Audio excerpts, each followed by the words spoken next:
جی فیصل جوئی صاحب، آپ نے سنا ملک کے وزیر داخلہ کہہ رہے ہیں کہ جج صاحبان کی فیملیز کی مانیٹرنگ ہو رہی ہے، ویڈیو ایویڈنسز بھی موجود ہیں اور سامنے اس لیے نہیں لا رہے کہ کنٹیمپٹ آف کورٹ. کیا یہ کر سکتے ہیں کہ جج صاحبان کی فیملیز کی مانیٹرنگ کریں؟ دیکھیے، یہ سسیلین مافیا کا ورڈ یوز کیا تھا ایک جج صاحب نے، یہ وہ اس کی ہر تعریف پہ پورے اتر رہے ہیں. اور خاص کر یہ جو وزیر داخلہ ہے، یہ خود کو ماورائے قانون، ماورائے آئین اور پیبلو ایسکوبار کا یہ سمجھتا ہے کہ یہ اس کا دوسرا روپ ہے. جو جج صاحبان کو ٹارگٹ کیا گیا ہے جس طریقے سے، اور اب مجھے یہ بہت ہی حیران کن انکشاف کیا آپ نے، ججز کی فیملی ہوں، کسی بھی اور عہدیدار کی فیملی ہوں، سیاسی چوائس رکھنا آئین میں بنیادی حق ہے. آرٹیکل 17(2) کے تحت ہر شہری کسی بھی سیاسی جماعت کا رکن ہو سکتا ہے، ووٹ کر سکتا ہے. اور آئین کے تحت ہمارے جو شہریوں کی جو گورننس ہے یا جو ہمارا ملک ہے، وہ چوزن ریپرزنٹیٹیو نے، یعنی منتخب نمائندگان نے چلانا ہے. یہ جو معاملہ یہ کر رہے ہیں، انشاءاللہ وہ وقت دور نہیں ہے، ان کی ہر ایک یہ جو بدماشی ہے اس کا حساب بھی ہوگا. اور انشاءاللہ ان کا ہر جو دھمکی یا میز رویے ہیں، جو یہ ان کے جو جرائم ہیں شہریوں کے خلاف اور آئین کی خلاف ورزیاں ہیں، ان کو بالکل ان کے اوپر قانونی اور آئین کے اندر رہتے ہوئے ایکشن لیا جائے گا اور قرار واقعہ سزا دی جائے گی. نہ صرف اس کو بلکہ اس کے جو اوپر بیٹھا ہے وزیر اعظم ہے، اس کی پارٹی ہے، یا جو یہ دوسری پارٹیاں جو کہ ججز کو دھمکاتی پھر رہی ہیں، ان کو بلیک میل کرنے والے وہ عناصر جنہوں نے جب پنجاب اسمبلی کا مقدمہ چل رہا تھا تو ایک ٹویٹ آئی ایک مشہور صحافی کی طرف سے، تو انہوں نے اس کی ٹویٹ سے یہ تاثر لگ رہا ہے کہ وہ بلیک میل کرنا چاہ رہے تھے. تو میں فیصل جوئی صاحب اس ایشو کی طرف بھی آتا ہوں ذرا، جوڈیشل کمیشن آف پاکستان اور اس حوالے سے جو معاملات ہیں.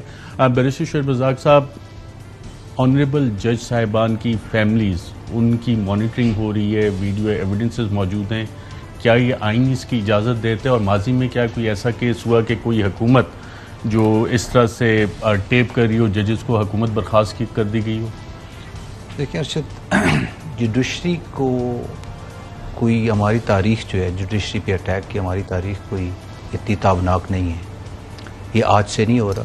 پولیٹیکل پارٹیز جتنی بھی پاکستان میں آپریٹ کر رہی ہیں on different occasions they have done it. کس طرح کیا ہے کہ نون لیگ کی آپ ہسٹری چیک کر لیں، انہوں نے سپریم کورٹ پہ اٹیک کیا. آپ کو ایک اور چیز بھی یاد ہوگی کہ قاضی فیض عیسیٰ پہ ریفرنس بنایا گیا، ان کی فیملیز کو ان کو مانیٹر کیا گیا، باقاعدہ سپریم کورٹ میں یہ درخواست دی گئی. تو یہ جو ایشو چل رہا ہے اس کو کسی نہ کسی جگہ پہ ختم کرنا ہے. اگر ہم اس ایشو کو اپنی پارٹی پولیٹیکل ایفیلیشن کو بنیاد بنا کے اس کو ڈیفینڈ کریں گے تو یہ انسٹیٹیوشن کبھی ڈیفینڈ نہیں ہو سکے گا، نہ انسٹیٹیوشن کو آپ بچا سکیں گے. اس میں کس چیز کا ادراک آپ نے کرنا ہے؟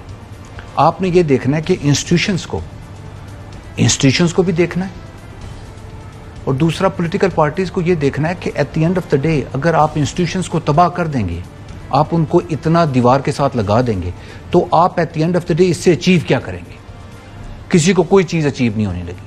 تو ہمیں as a society, as a nation یہ ڈیسائیڈ کرنا ہے کہ ہم نے یہاں بیٹھ کے یہ ڈیسائیڈ کر لینا ہے کہ کسی پولیٹیکل پارٹیز کو اس کے خلاف ڈیسیجن آئے. دیکھیں نا، ہم روز عدالت میں پیش ہوتے ہیں، ایک دن آپ کے حق میں کیس فیصلہ آ جاتا ہے، دوسرے دن آپ کے مخالف آ جاتا ہے. تو ہم کیا کرتے ہیں؟ ہم پتھر اٹھا کے ان کو مارنا شروع کر دیتے ہیں. تو as a political party, as a decision maker of this nation, آپ نے یہ ڈیسائیڈ کرنا ہے کہ جوڈیشری نے آپ کے خلاف بیان دیا. وہ کیا رہا ہے؟ فیصل چودھری صاحب بیٹھے ہیں، ان کے بھائی صاحب فواد چودھری 10 دن پہلے جو سوری صاحب کی ججمنٹ آئی، اس پہ ان کی آپ پریس کانفرنس چیک کر لیں، انہوں نے کیا بیانات دیے کہ ججز کے منہ کو خون لگ گیا ہے. تو آپ نے یہاں بیٹھ کے ریسپانسبلٹی ہر بندے پہ عائد ہوتی ہے. Press conference please do not miss state. اچھا مجھے بات کرنے دینا، بات کرنے دیں، then you can have it. نہیں، وجہ یہ ہوگی کہ ہر بندے کو یہاں بیٹھ کے یہ فیصلہ کرنا ہے کہ ہم نے پاکستان کے انسٹیٹیوشنز پہ اگر بات کرنی ہے تو ججمنٹ پہ آپ بات کر لیں. یہ چیز یہاں سے رکے گی نہیں. کسی بندے نے، لیکن میں تو بڑی ہمبل ریکویسٹ ہے، کسی بندے نے، کسی بندے نے، میں تو I am a great fan of Imran Khan نا، کہ وہ یو ٹرن بڑے اچھے لیتے ہیں. ایک اور یو ٹرن لے لیں اور اس میں یہ کہہ دیں کہ قاضی فیض عیسیٰ پہ ریفرنس ہم نے کسی کے کہنے پہ فائل کیا تھا اور وہ غلط تھا. یہ کہہ چکے ہیں. نہیں وہ غلط تھا، وہ عوام سے معافی مانگے. دوسرا، اور اس کے اوپر جو ریویو گیا ہے اس کا متن چیک کریں، وہ بھی کنٹیمپٹ آف کورٹ ہے. تو میرے بھائی یہاں ہم نے یہ فیصلہ نہیں کرنا کہ کس پولیٹیکل پارٹی یہ جو کر رہے ہیں، نون لیگ والے کر رہے ہیں، آپ اس کو کس طرح جسٹیفائی کر سکتے ہیں؟ نہیں کر سکتے. میں شعیب شاہین صاحب، ریکارڈنگ فیملیز کی جج صاحبان کے، عام سی بات ہے، صرف کنٹیمپٹ آف کورٹ ہے یا زیادہ سیریس معاملہ ہے؟ اور ماضی میں کوئی ججمنٹ ہے اس حوالے سے؟ آپ کو یاد ہوگا کہ بینظیر بھٹو کی جب اسمبلی ڈیزالو ہوئی تھی، ون آف دی چارج اس میں یہ بھی تھا، بلکہ ججمنٹ میں بھی اس کا ذکر ہے کہ ان کے ججز کے فون ٹیپ ہو رہے تھے، ان کو مانیٹر کیا جا رہا تھا، ان کے سرویلنس ہو رہی تھی. اور اس طرح کا جو بلکہ الفاظ استعمال کیے ہیں رانا ثناء اللہ صاحب، میں سمجھتا ہوں کہ میں نہیں اڈاپٹ کر سکتا، وہ الفاظ دہرا بھی نہیں سکتا جس طرح انہوں نے ان کی فیملی کے بارے میں کہا. یہ ڈس ریسپیکٹ ہے. میں تو یہ سمجھتا ہوں کہ یہ تو جان بوجھ کے صرف یہ نہیں ہے کہ اس ججمنٹ کی وجہ سے ججز کو تضحیک کا نشانہ بنایا جا رہا ہے، بلکہ یہ جان بوجھ کے یہ ملک میں پولیٹیکل سٹیبلٹی نہیں چاہتے. اور صرف پولیٹیکل سٹیبلٹی نہیں چاہتے نہیں ہے، بلکہ اکنامکلی ملک کو ڈی سٹیبلائز کر کے یہ ڈیفالٹ کرانے کا نیت سے یہ گورنمنٹ میں آئے ہیں. روز ان کی ایک سٹیٹمنٹ اٹھائیں. ایک طرف تو کہتے ہیں نا پولیٹیکل سٹیبلٹی آئے گی. آج بلکہ میں ایک پروگرام میں بیٹھا ہوتا حسن اقبال صاحب کہنے لگے کہ جناب کیا وجہ، میں نے ان کو ایک بات کی، میٹر آیا کہ جی ان کے خلاف بھی ریفرنس ہے کرپشن کا، تو انہوں نے کہا جی میں تو اس میں انوالو نہیں ہوں کرپشن میں.